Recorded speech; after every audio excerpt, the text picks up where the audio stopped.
Hello friends, welcome to my channel. आज मैं आप लोगों के सामने एक उपन्यास शुरू कर रही हूँ, शरत चंद्र चट्टोपाध्याय जी का अंतिम प्रश्न। उन्होंने 30 से ज़्यादा उपन्यास लिखे, जैसे परिणीता, देवदास, बड़ी दीदी, मंजली दीदी आदि। लेकिन अंतिम प्रश्न अपने समय से काफ़ी आगे है, उस समय के सामाजिक परिवेश से हटकर है।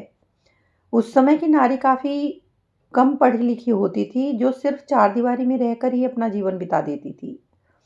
पर इस कहानी की पात्र कमल, जो शिवनाथ के साथ लिव इन रिलेशनशिप में रहती है, उस ज़माने में कोई भी कॉन्सेप्ट नहीं जानता था। इस तरह की नारी को असम्मान की नज़र से देखा जाता था। लेकिन कमल इस मेल डोमिनेटेड सोसाइटी की थोपी हुई ट्रेडिशनल वैल्यूज़ को चैलेंज करती है। वो अपने विचारों को लॉजिक के साथ रखने का साहस रखती है। ज़्यादातर पुरुष इस तरह की नारी को अच्छा नहीं मानते। शिवनाथ, जो अपनी पत्नी को धोखा देता है कमल के लिए, और कमल को धोखा देता है मनोरमा के लिए। इस कहानी का मुख्य डिस्कशन का सेंटर आशुतोष बनर्जी या आशु बाबू का घर है, जो एक वृद्ध हैं जिनकी स्त्री का निधन हो चुका है। ये नॉवल काफ़ी बोल्ड विषय पर आधारित है। मुझे ये अच्छा लगा तो मैंने सोचा ये आप लोगों के साथ शेयर करना चाहिए। इसको मैं 25 भागों में आप लोगों के सामने प्रस्तुत करूंगी। अभी तक आप 8 भाग सुन चुके हैं, तो आइए सुनते हैं इसका 9वां भाग। दूसरी ओर अजीत का तांगा आकर कमल के घर के बाहर रुका। कमल छोटे से बरामदे पर खड़ी थी। अजीत को देखते ही हाथ जोड़कर नमस्कार किया। तांगे की ओर इशारा करे जोर से बोली, उसे विदा कर दें, नहीं तो जल्दी चलने का तकादा करता रहेगा। सीढ़ियों के पास फिर मुलाकात हुई। अजीत बोला, उसे विदा तो कर दिया, लौटते समय दूसरा तांगा मिल जाएगा ना? कमल बोली, नहीं मिलेगा, मगर दूर ही कितना है, पैदल चली जाइएगा। पैदल जाऊंगा? क्यों, डर लगता है क्या? चलिए, मैं आपको आपके घर तक छोड़ाऊंगी, आइए। यह कहकर वह उसे रसोई में ले गई और कल वाला आसन बिछाकर बोली, देखिए मैंने सारा दिन क्या क्या पकाया। आप नहीं आते तो मैं गुस्से से सारा भोजन मोचियों को दे देती। अजीत बोला, आप में गुस्सा बहुत है, मगर उससे भोजन को सदगति मिलती। इसका मतलब? कहकर कुछ पल अजीत की ओर देखकर खुद ही बोली, अर्थात आपको कोई कमी नहीं है, शायद अधिकांश भोजन फेंकना पड़ेगा, मगर उन लोगों को बहुत कमी है, वह लोग खाकर खुश होंगे। उन्हें खिलाना ही भोजन के साथ यथार्थ सद्व्यवहार करना होगा, यही ना? अजीत बोला, और क्या? कमल बोली, यह तो भले लोगों के अच्छे बुरे का विचार है, पुण्य आत्माओं की धर्म बुद्धि की युक्ति है। परलोक के खाते में वह इसे ही सार्थक खर्च कहकर लिखना चाहते हैं, नहीं समझते कि असल में यह धोखा है। आनंद का सुधा पात्र अपव्यय के अन्याय से ही भरता है। यह बात उन्हें पता कैसे चलेगी? अजीत आश्चर्यपूर्वक बोला, इंसान के कर्तव्यों में क्या कोई आनंद नहीं है? कमल बोली, नहीं है। कर्तव्य में आनंद का जो छल है, वह दुख का ही दूसरा नाम है। उसे बुद्धि की धार से जबरन मानना होता है, वही तो बंधन है। ऐसा नहीं होता तो यह जो मैंने शिवनाथ के आसन पर आपको बिठा दिया, प्यार के इस कर्म में मुझे खुशी कहाँ से मिलती? यह तो सारा दिन कुछ खाए पिए बिना भोजन पकाया, आप आकर खाएंगे, इसलिए इतने बड़े अकर्तव्य में मुझे तृप्ति कैसे मिली? अजीत बाबू, मेरी कही हुई बातें जब आपको खुद ही समझ आ जाएं, उस दिन मुझे याद कीजिएगा, मगर अब रहने दीजिए, भोजन कीजिए। यह कहकर थाली में विभिन्न प्रकार का भोजन परोसकर उसने अजीत के सामने रखा। बहुत देर तक अजीत मौन रहकर बोला, यह ठीक है कि आपकी बाद में कही हुई बातें मुझे ठीक से समझ नहीं आई, मगर फिर भी लग रहा है कि समझना इतना कठिन नहीं है। समझा देने पर शायद समझ भी जाऊं। कमल बोली, कौन समझाइएगा अजीत बाबू। मुझे ज़रूरत है। यह कहकर उसने हंसकर बाकी पात्र आगे बढ़ा दिए। अजीत भोजन पर ध्यान देकर बोला, आप शायद नहीं जानती, कल मैंने भोजन नहीं किया। कमल बोली, जानती तो नहीं थी, मगर मुझे इस बात का डर था कि इतनी रात में शायद आप भोजन नहीं करेंगे। वही हुआ, मेरी गलती के कारण आपको कष्ट हुआ।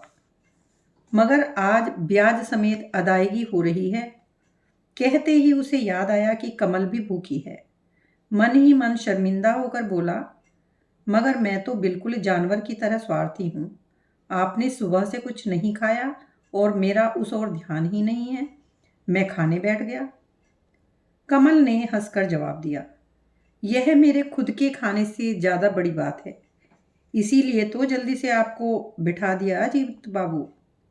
यह कहकर वह ज़रा रुककर बोली, और यह सब मांस मछली मैं नहीं खाती। मगर आप क्या खाएंगी? यह कहकर उन्होंने दूर रखी एक ढकी हुई कटोरी की ओर इशारा किया। बोली, उसमें भात, दाल और उबले आलू हैं। वही मेरा राजभोग है। इस विषय में अजीत का कौतूहल कम नहीं हुआ, मगर उसे संकोच भी हुआ, कहीं वह गरीबी की बात न करे। इस आशंका से उसने दूसरा विषय शुरू किया। बोला, आपको पहली बार से देखकर ही मैं कितना विस्मित हूँ, बता नहीं सकता। कमल हंसकर बोली, वही तो मेरा रूप है। मगर वह भी हार गया है अक्षय बाबू से, उन्हें हरा नहीं पाया। अजीत शर्माकर हंसा और बोला, शायद नहीं, वो गोलकुंडा के मानिक है, उनके शरीर पर निशान नहीं पड़ते। मगर मैं ज़्यादा विस्मित हुआ था आपकी बातें सुनकर। अचानक जैसे धैर्य जवाब दे जाए, गुस्सा आता है। लगता है किसी भी सत्य को आप मानना नहीं चाहती। हाथ बढ़ाकर पथ ढूंढना ही आपका स्वभाव है। शायद कमल उदास हो गई। बोली, हो सकता है, मगर मुझसे बड़ा विस्मय वहां पर था। वह दूसरा छोर। जितनी विशाल देह उतनी ही विशाल शांति। धैर्य का जैसे पहाड़। उत्ताप की हवा भी वहां तक नहीं पहुंचती। इच्छा होती है मैं अगर उनकी बेटी होती। यह बात अजीत को बहुत अच्छी लगी। वह अंतर से आशु बाबू को देवता की तरह श्रद्धा करता है। फिर भी बोला, मगर आप दोनों का विपरीत स्वभाव मेल कैसे खाता? कमल बोली, यह मैं नहीं जानती। मेरी चाहत की बात सिर्फ मैंने कही। मणि की तरह मैं भी अगर उनकी बेटी बनकर जन्म लेती। यह कहकर पल भर स्तब्ध रहकर बोली, मेरे पिता भी कम धनवान नहीं थे। वे भी इन्हीं की तरह धीर और शांत प्रकृति के व्यक्ति थे। कमल नौकरानी की बेटी है, छोटी जाति की है। अजीत ने सभी से यही सुना था। अभी कमल के मुंह से उसके पिता के विषय में सुनकर कमल का रहस्य जानने की आकांक्षा अजीत की तीव्र हो उठी। मगर उसके पूछने से कहीं कमल को आघात न पहुंचे, इसी डर से प्रश्न नहीं कर पाया। मगर भीतर ही भीतर उसका मन स्नेह और करुणा से भर गया। भोजन समाप्त हुआ, मगर अजीत उठा नहीं। बोला, पहले आप भी भोजन कर लें, उसके बाद। क्यों कष्ट उठाते हैं अजीत बाबू? मुंह धो आइए, तब तक मैं खा लेती हूँ। नहीं, यह नहीं होगा। आप नहीं खाएंगी तो मैं आसन छोड़कर नहीं उठूंगा। क्या आदमी है, कहकर हंसते हुए कमल ने अपना भोजन उठाया और खाने लगी। कमल ने झूठ नहीं बोला था। दाल भात आलू ही थे, सूख कर रंग बदल गया है। दूसरे दिन वह क्या खाती है वह नहीं जानता, मगर आज विभिन्न प्रकार का भोजन होते हुए इस आत्म पीड़न को देख उसकी आंखें भीगने लगी। कल सुना था कि वह दिन में एक बार खाती है, आज देखा वह यह खाती है।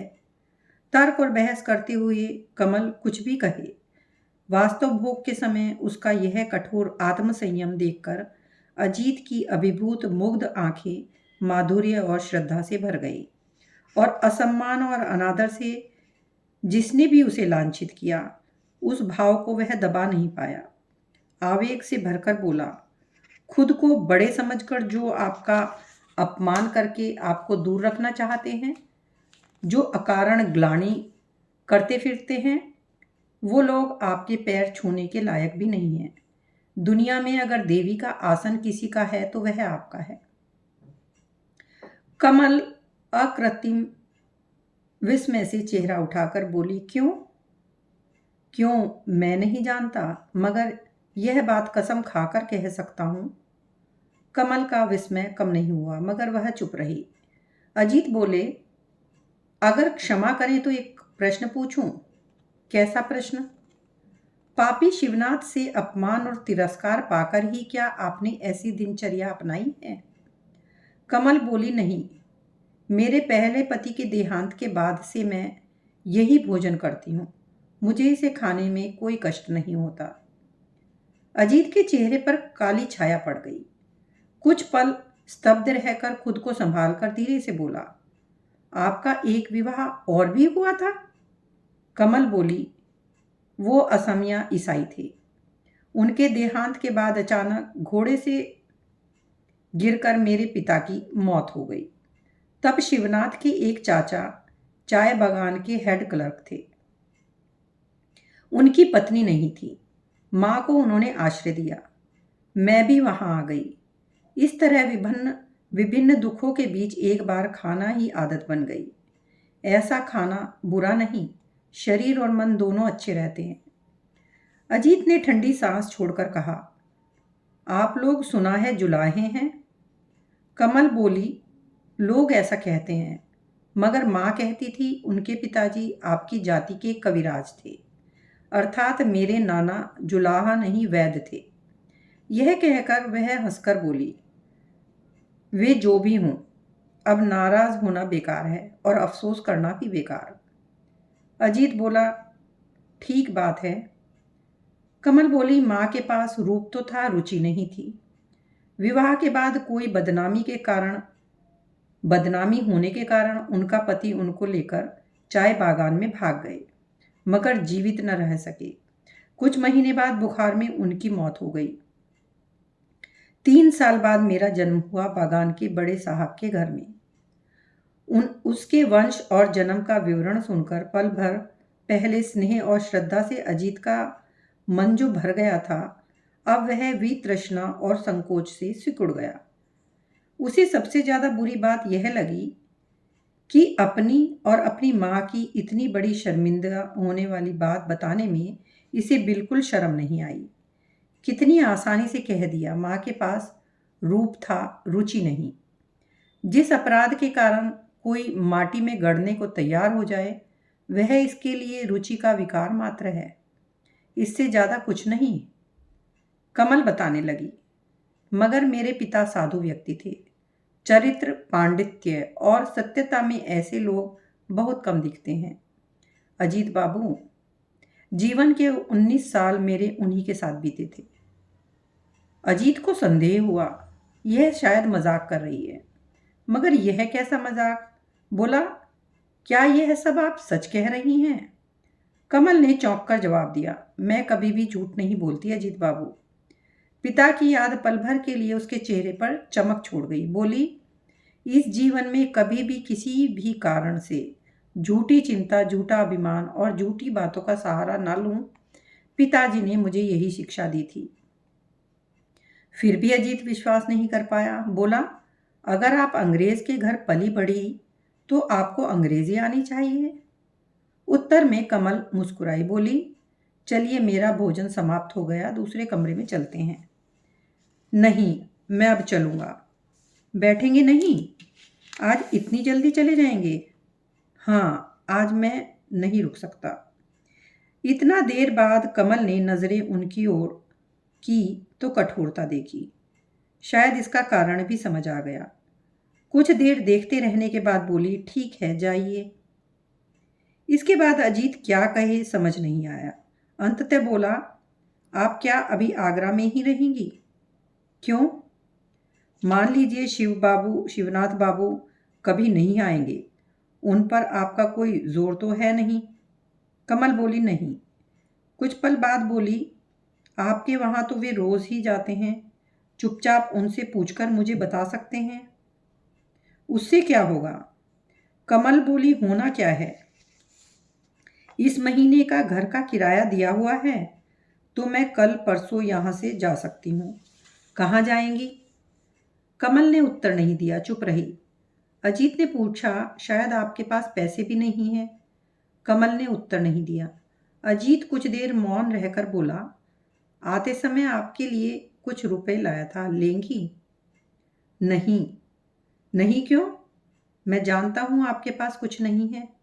जो कुछ बहुत थोड़ा बहुत था, आज मुझ पर खर्च कर दिया। मगर जवाब न पाकर वह फिर बोला, मगर जरूरत के समय क्या मित्र से कोई कुछ नहीं लेता? कमल बोली, मगर आप तो मित्र नहीं हैं। नहीं भी हूं, मगर जो मित्र नहीं है उससे भी तो लोग उधार लेते हैं, फिर वापस कर देते हैं। आप भी वैसे ही ले लीजिए ना। कमल गर्दन हिलाकर बोली, आपसे मैंने कहा ना, मैं झूठ नहीं बोलती। बात तो मधुर मधुर थी, मगर तीर की तरह तीखी। अजीत समझ गया, कोई फायदा नहीं। उसने देखा, पहले दिन उसने जो थोड़े से गहने पहने थे, आज वह भी नहीं है। शायद घर का किराया और पिछले दिनों का खर्च चलाने में ही खत्म हो गए। अचानक पीड़ा के भार से उसका मन रोने लगा। पूछा, जाना तय है? कमल बोली, इसके सिवा उपाय क्या है? उपाय क्या है वह नहीं जानता, और नहीं जानता इसीलिए उसे कष्ट होने का लगा। अंतिम कोशिश करते हुए बोला, दुनिया में क्या कोई नहीं जिससे आप इस समय मदद ले सकें? कुछ देर सोचकर कमल बोली, है। बेटी की तरह उन्हीं के आगे हाथ फैला सकती हूँ, मगर आपको देर हो रही है, साथ चलकर छोड़कर आऊं क्या? अजीत बोला, नहीं नहीं, मैं अकेले जा सकता हूँ। तो ठीक है, नमस्कार, कहकर कमल अपने शयन कक्ष में चली गई। अजीत लगभग 2 मिनट स्तब्ध खड़ा रहा, फिर धीरे धीरे नीचे उतर आया।